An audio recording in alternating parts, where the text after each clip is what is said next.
Welcome to McPlum, simple solutions served daily. You begin by typing equals today into the cell where you need the current date. This returns the system date and auto-updates. Once done, make sure to set the cell format to date or a custom pattern like YIMMDD so values read correctly in calculations.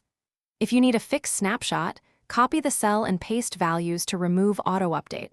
Otherwise, keep it dynamic. This first step establishes the live date that drives the rest of your workbook calculations and comparisons. You now integrate equals today into real formulas.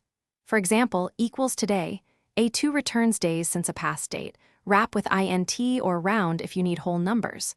Once done, combine today with edate to shift by months or network days to exclude weekends and holidays. This handles planning and deadlines.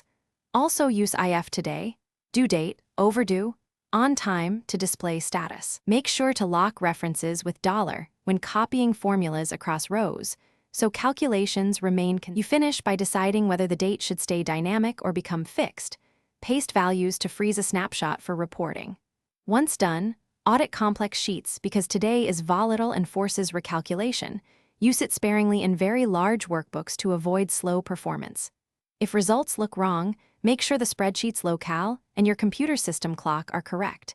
Mismatched time zones or wrong clock settings cause unexpected dates.